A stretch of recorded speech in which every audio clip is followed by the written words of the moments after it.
being able to be knocked down, because you will. No success comes without hardship. None.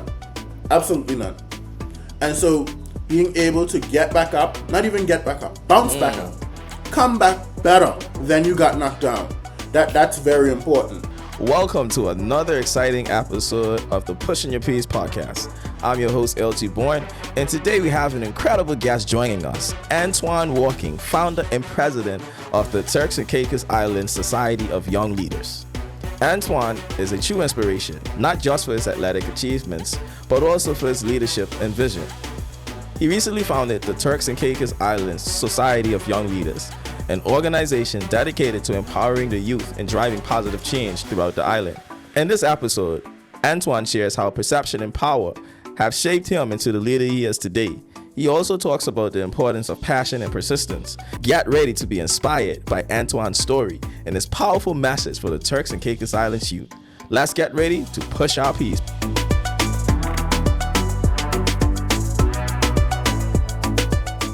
Antwon, one of the things I admire about you is your leadership skills. I've seen you in the capacity of an athlete. I've seen you lead academically. Recently, you started a group called the Turks and Caicos Young Leaders Society. I know from my experience that leaders see the world differently. And one of the things I talk about in my new book, Happy, the Peace to Push to a Happier Life, is perception. So tell me, how as a leader, how do you see the world?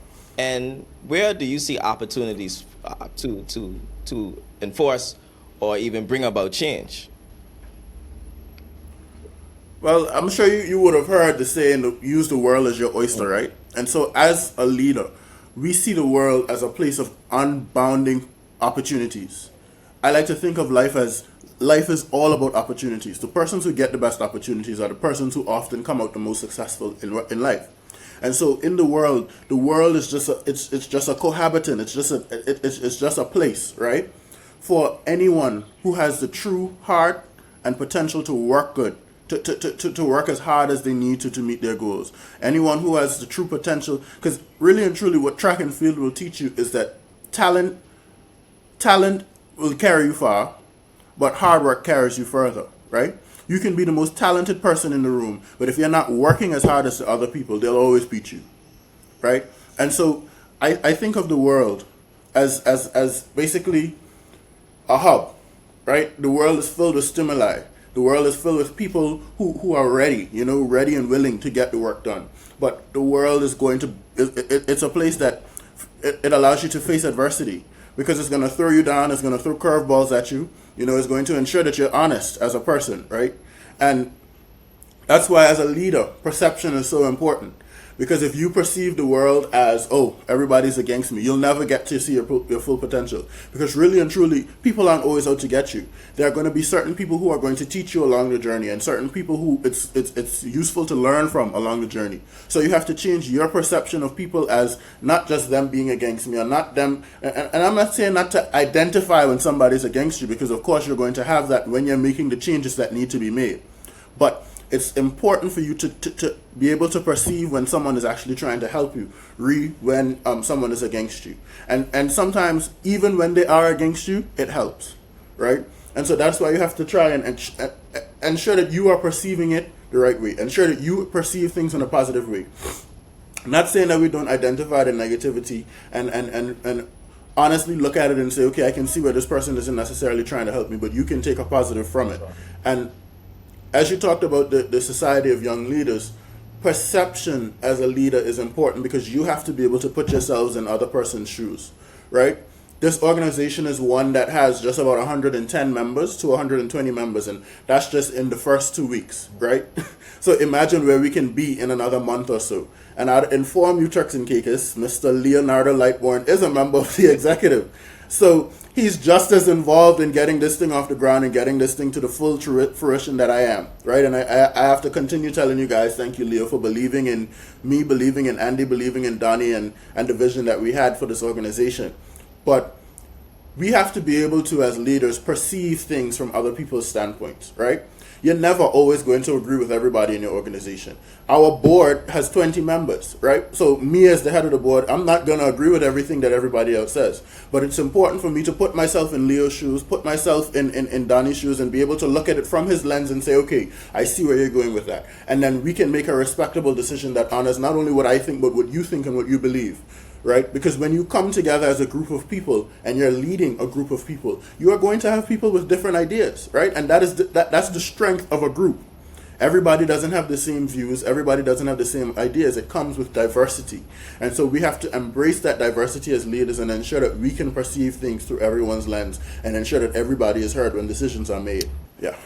So, Antwon, what gaps did you see or opportunities that you saw in the Turks Caicos Islands that made you want to start this new organization? Well, I would like to tell you, Leo, that our goal is really in our motto, right? Uniting the leaders for tomorrow, for true unity is in strength, right? And so we wanted to create a comprehensive motto that allowed us to link the problem to the motto so people could, as soon as they come into the organization, they can say, okay, this is what they're about, right?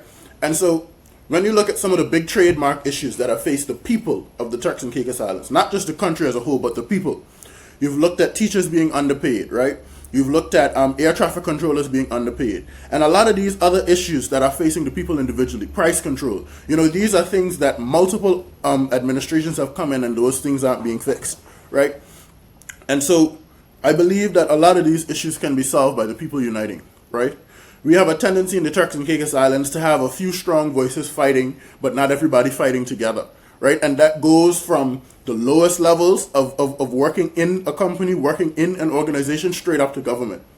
And so we need to be able as young people to come together and fight for the issues that we want to see change, right? We have our own ambitions for the country. We have our own views for the country. We have our own opinion on the different matters, right? And I think that it's unfair to the people to the youth of the Turks and Caicos Islands to not have a cumulative voice where they can come forth and ensure that they are heard in the halls of power, right? Because you have the PDM Young Democrats, you have the PNP Young Nationals, and yes, I'm sure they're doing an excellent job in terms of trying to represent youth interests, but they also have a presented bias in terms of being supporters of said parties. So we need a non-partisan, non-government, non-profit organization that simply is in the interest of supporting youth of the Turks and Caicos Islands, allowing the youth to come together and the youth to unite. And so that is the purpose of our organization, allowing the young people to have a forum to actually come together and have tough conversations. And in the end, we come out with resolutions and ensure that we are heard and the government understands exactly what the youth want from them. Antwon, one of the things that gets associated with good leaders is often their quest for power, whether the public perceives them on a quest for power or them themselves having a quest for power, right? What type of empowerment should young leaders be aspiring to in the Turks and Caicos Islands? Now, power can have many different meanings, but from you, what type of empowerment should we as young leaders be seeking in the Turks and Caicos Islands? Well, I have two mottos, right? I have two mottos that I live by, right? And that's outside of my biblical beliefs. Audacious excellence, right? Audaciously excellent. Believing in your ability to be the best, right? Because if you can't see yourself as being the best, no one else will see you as being the best, right? You have to dress the part. You have to act the part. You have to be the part that you want to be in society. And that starts at every age, right? And that's something that my grandfather Hilly Ewing taught me, right?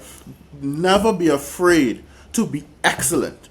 Don't apologize to anybody for exuding your excellence. So it's not arrogance, right?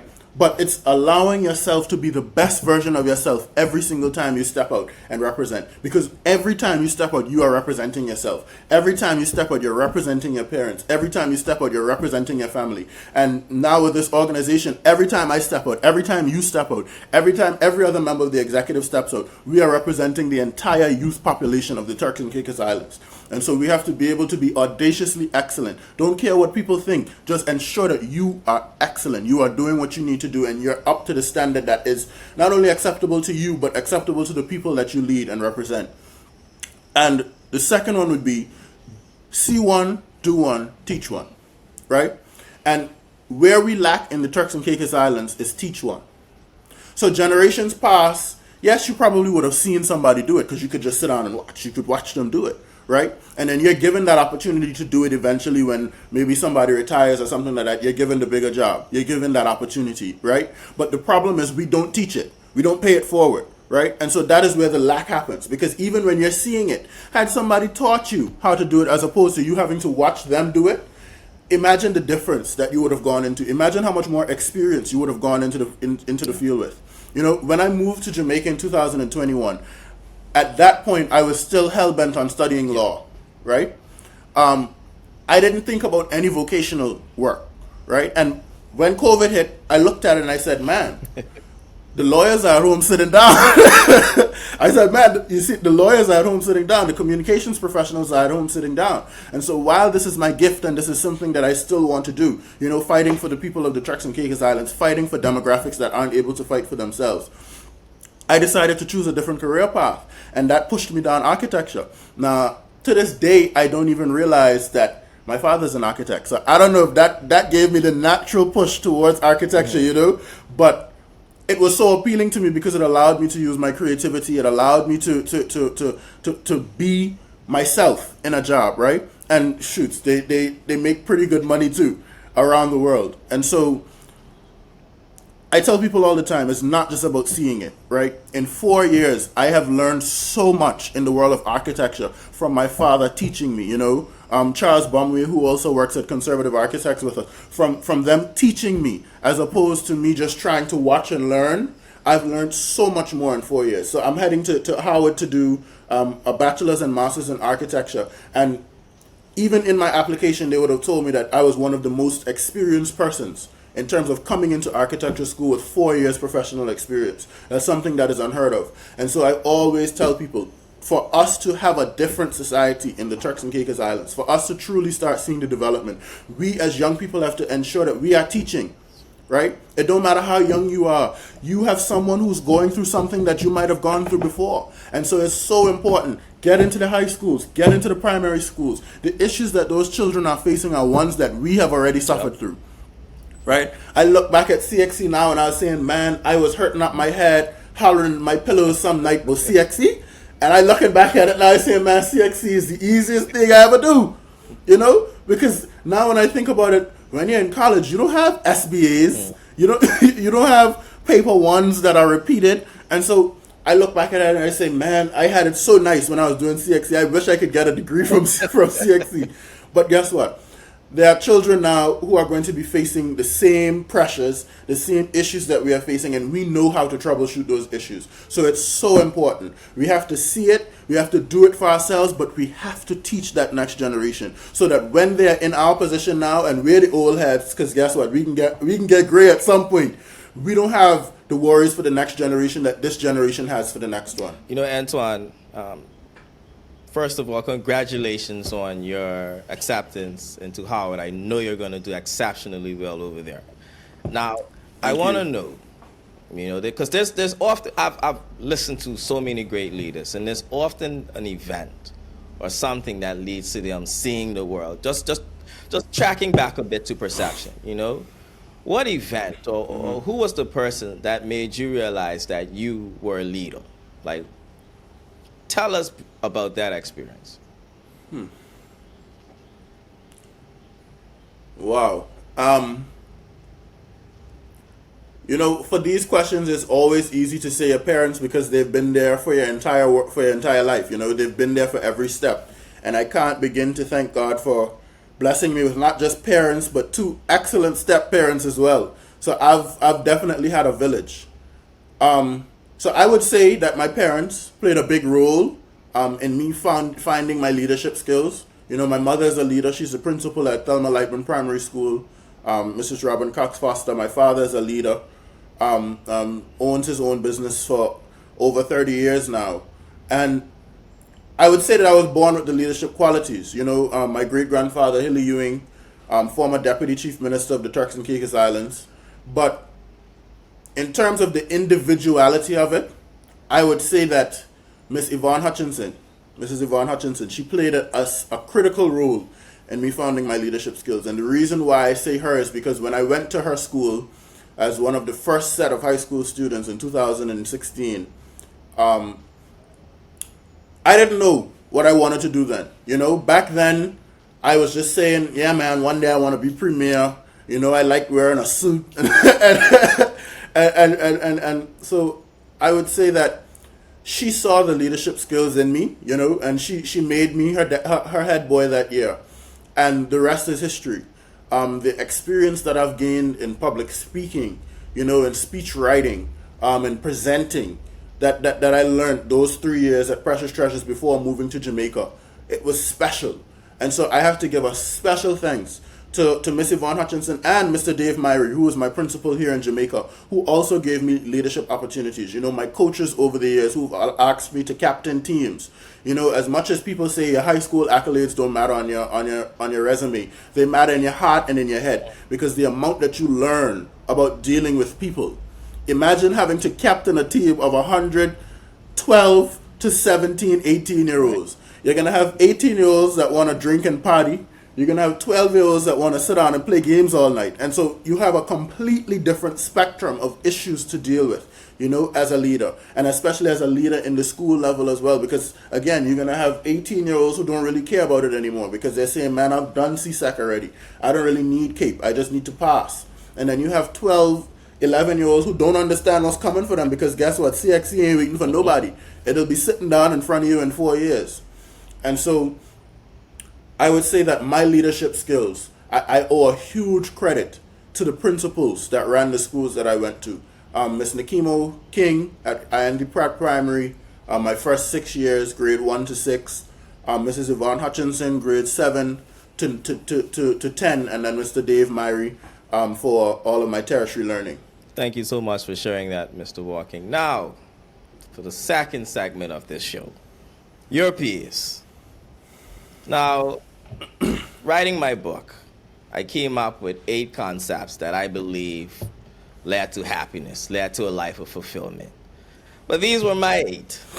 And I'm sure you live by some P's as well, Mr. Walkin, that has helped you to reach the success or helped you to achieve the goals that you've achieved so far. So tell us, which P's or P help you along your journey, or has helped you along your journey? The first one I would give you, and this might be the biggest one, is passion. Right? Your ability to push yourself into something.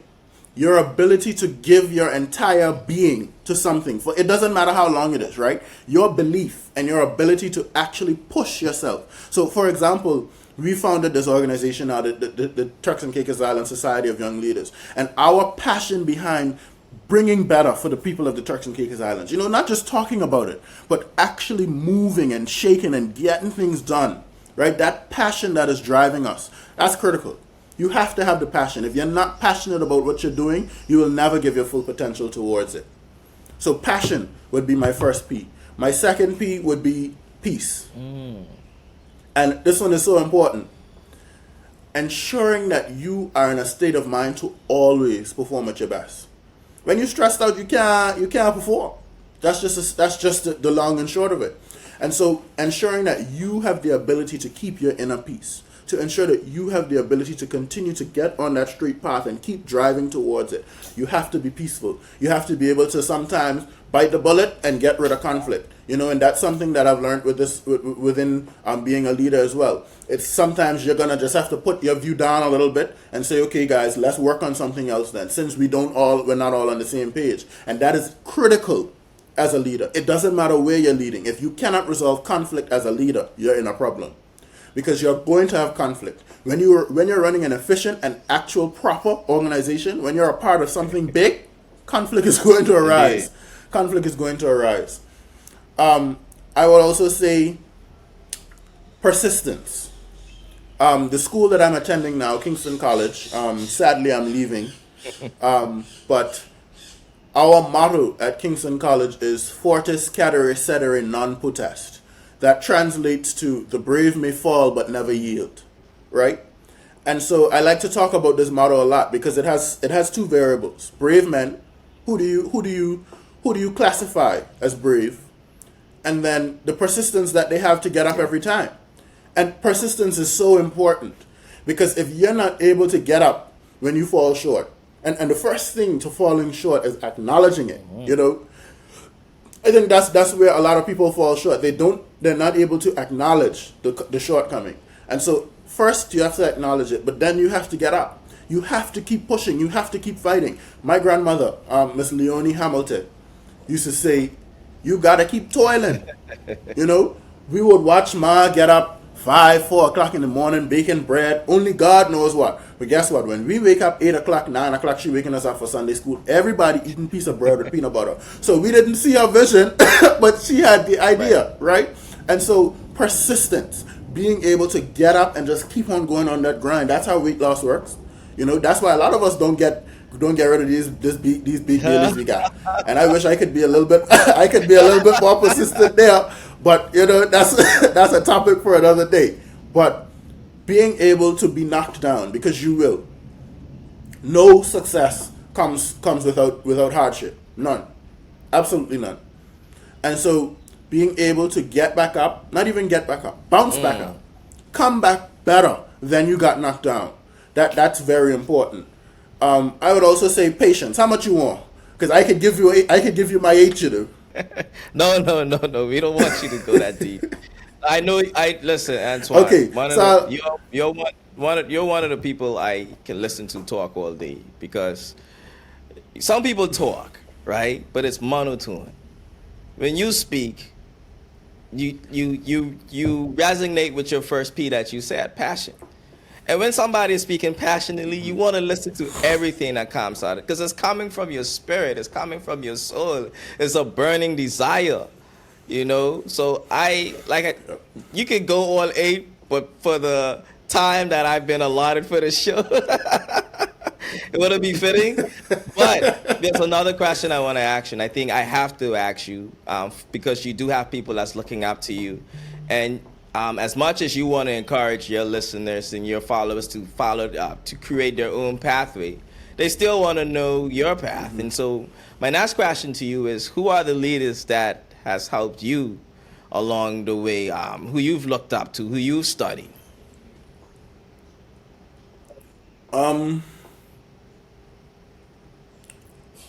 Well, I would go the obvious route first. I have a lot of family members who've been involved in higher ranks of leadership, right? And so they have done a lot in terms of not only seeing the leadership potential in me, but ensuring that I learned the things that people didn't teach them before they got their roles. I would say Mr. Devin Cox, big mentor for me. He's done a lot in terms of ensuring that I understand the importance of not just leading, but leading with Christ in front, right? Certain things you allow Christ to handle for you. It isn't about always being 100%. Sometimes you have to let it come to you, and that's an important part of leadership too, patience. That's another P. Huh? Patience, right? And so allowing things to actually come to you and not always going at it. And Mr. Devin Cox, my uncle, taught me that. Dr. the Honorable Rufus Ewing, former Premier of the Turks and Caicos Islands. He's taught me almost everything I know in terms of policy and how things work in the government of the Turks and Caicos Islands. He's ensured that I am not just somebody out there talking, because we have a lot of talkers in Turks and Caicos. That's our thing. We have a lot of people who are talking, who are uninformed, who don't understand how processes work, and so he has ensured that I have the knowledge and the basis of understanding exactly how a government works, how a government functions. Another one of my uncles, but he has been someone that I've looked up to from my days leaving primary school, not too far from high school, with my uncle as premier. I remember nobody couldn't talk to me because my uncle Rufus was the premier.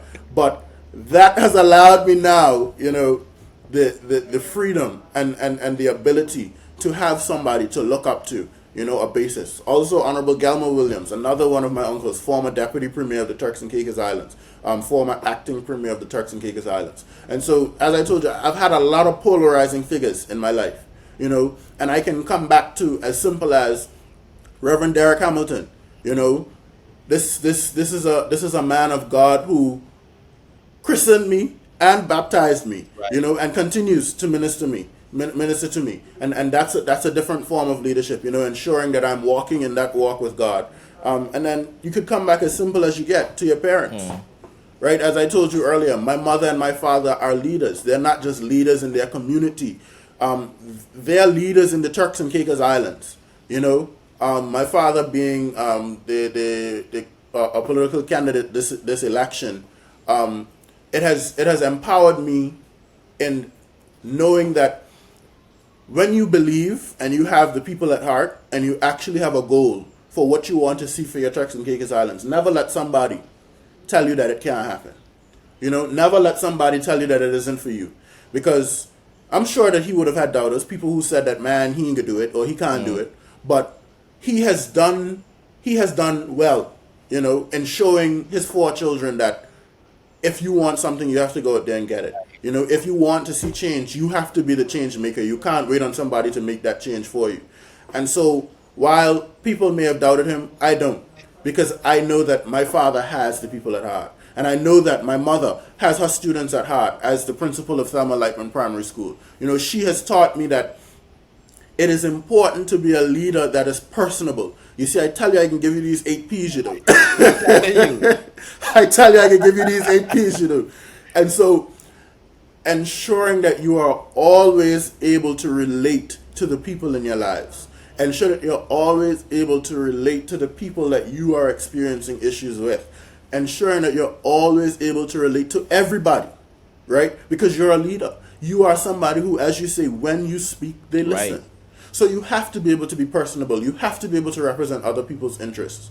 And the last one that I would talk about would be my late cousin, 2 late cousins actually. One who I viewed as a brother because we were raised together. Same house I used to wear his hand-me-downs. Mr. Rashawn Cox. He would have passed in December, right? And he taught me a lot about life. He taught me a lot about how to deal with situations. He taught me a lot about dealing with young people in particular, because he came from a little bit of an older age demographic. And so I always thank my mother for being the matriarch that she was in ensuring that Rashawn was always okay, ensuring that my older cousin as well, Denzel, was always okay. And so she didn't realize what she was doing for her boys back then. Because now her twin boys, growing into men now, we can't begin to thank her for giving us that opportunity to grow up with those 2 older brothers. Because they are the people that teach you, and I'm sure that you can attest to this, Leo, your friends and your family are the ones who are going to teach you the things that your father couldn't. There are certain things that a father just can't teach his son. There are certain things that he has to learn on his own. Your daddy could tell you all the lines to tell the girls. If you don't know how to tell that line back, you in problem. And so you got to have those persons in your lives that are going to make a difference and can be honest with you on anything. And Rashawn was that person for me. He was one of my favorite people in the whole world. And dealing with that grief has not been easy, but I take comfort in the fact that he left me equipped. Sometimes people leave and it seems like they had so much left to give, but when I look back on the 23-year, very short life of Rashawn Cox, he left a good bit of the impact that he wanted to, because his family knows how much we loved him, and the community knows how much he not only loved the Turks and Caicos Islands, but they know how much he enjoyed a good time. They know how much he loved people, how much he loved to be in the presence of other Turks and Caicos Islanders. And so he left his impact. And I always drive to ensure that I leave my impact, because God knows you don't know when you're going. And my grandmother always said, God takes the best. He don't leave he leaves the worst. He takes the best. And so if you truly believe you are the best, give your impact now. And that's a charge that I would give to people of the Turks and Caicos Islands, not just the young people. If you have something to offer, not just to your country, but to this world, don't be afraid. Don't hesitate. Go out there and offer it. Because guess what? Somebody is waiting on you. Somebody is waiting to join your movement. Somebody is waiting to champion your cause. So we just gotta be fearless in some sense. I love it, Antwon. Profound words, and I know your cousin is proud of you in having Gates looking down and seeing what you've done in his honor, because he's now living through you. So I commend you for taking the stand to start this new organization. And also, I want to thank you for being on Pushing Your Peace podcast. Thank you so much for coming on. Anytime. And I hope you would come back when the organization is officially launched. I hope we just not only that, set the stage up for future interviews. Any big announcements, I hope to have you on my show. Definitely. But Antwon. Oh, for sure. Oh, for sure. But thank you so much. And this is something that I always tell. I always tell young people in the Turks and Caicos Islands. Listen, if I can help you in any way, my phone number is on my Facebook page and my Instagram page. Text me anywhere. Reach out to me.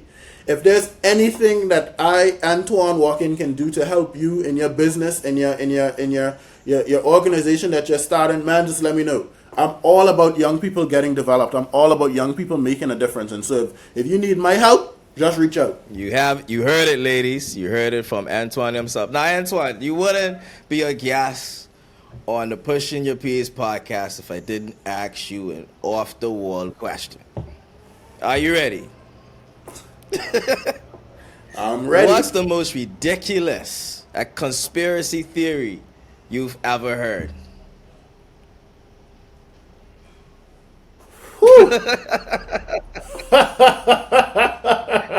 Welcome to Pushing Your Peace. Oh, man. And that has to be proven that it was just a conspiracy? I mean, it doesn't have to be proven. It's just for how you perceive. It can be your perceived conspiracy theory. So I would say the biggest conspiracy that I've heard is the drive for equality when what we truly need is equity, right? We talk about equality a lot, and we talk about the fact that everybody needs to have the same opportunity. Everybody needs to have the same rights, But the truth of the matter is, we're never going to get anywhere if everybody's getting the same opportunities. Because, for example, let's say the government is giving out a $15,000 grant to go to school, to go to college.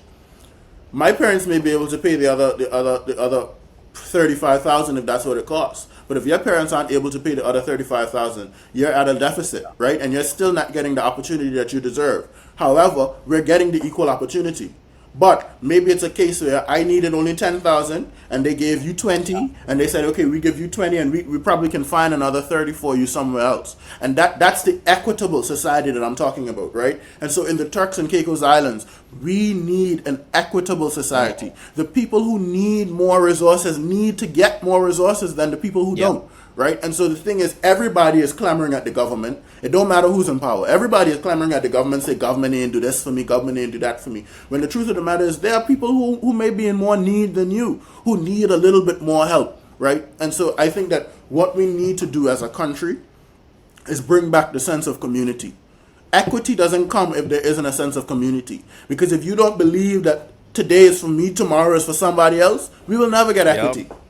We'll never get equity. And then when we say today is for me, today is for somebody else, you can't look when that somebody else maybe get a little bit more because they needed a little bit more, So the biggest conspiracy theory I've heard is the push that we have globally for this equality that people talk about. Because the truth of the matter is we probably have been getting equal opportunities, The problem is that some people need more than others. Some people don't just need the equal opportunity. They need somebody to push them a little bit more. And so we need equitable opportunities. We need an equitable society. And we need to refoster the sense of community in the Turks and Caicos Islands, allowing people to actually come together and build each other up as opposed to waiting on a government to do so. Love it, Antwon. Love it, Antwon. Antwon, any final words before we wrap up? Any final words?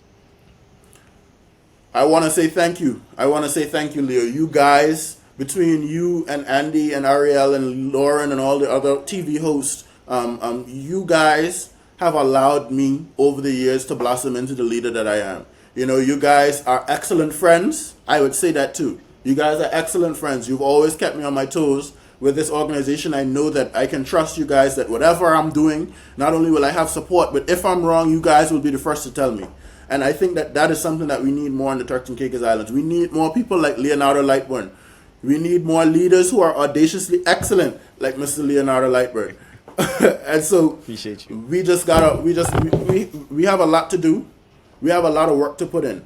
And that's the message that I would leave to the youth of the Turks and Caicos Islands. This thing that we're trying to do here, it isn't a one-day thing. It ain't a one-week thing. It ain't even a one-year thing. This is a lifetime of pushing. This is a lifetime of pushing your peas, Mr. Lightburn. This is a Lightburn. This is a lifetime of hard work and dedication towards building a better nation. You know, and that comes whether or not you're in the halls of parliament, because I believe that there's so much change that can be done before you ever go in there, or if you ever don't go in there. You know, so much can be done from the outside. You can do so much pressure on a government from the outside that you can drive the change that you want to see. So I say, youth, buckle up. Between myself, Leo, and all the other young leaders in the Turks and Caicos Islands, we don't only have a dream, we have vision. And the Jamaican national anthem says, give us vision lest we perish. You know, and I've lived in Jamaica now for 4 years. And every time I hear that national anthem, it's a prayer, actually. So it's not even really a song, it's a prayer. Every time I hear that national anthem, you can see the perseverance in the people. The song says, give them vision lest they perish. God has blessed all of us young leaders with a vision. So we ain't gonna perish in the Turks and Caicos Islands, but we gotta fight together. We have to fight together. We have to fight together. Antwon, thank you so much for pushing your pace. And you already told me you're gonna be back. So ladies and gentlemen, Definitely. look for part 2, 3, 4, you name it. He's gonna come back and Part 50 and all. as you know, Antwon, Leo, you were you got the Holy Trinity. You's a young man and you're from the Caicos Islands. But Antwon, thank you so much for coming on. Ladies and gentlemen, thank you so much for tuning in. I'll see you on the next episode of Pushing Your Peers.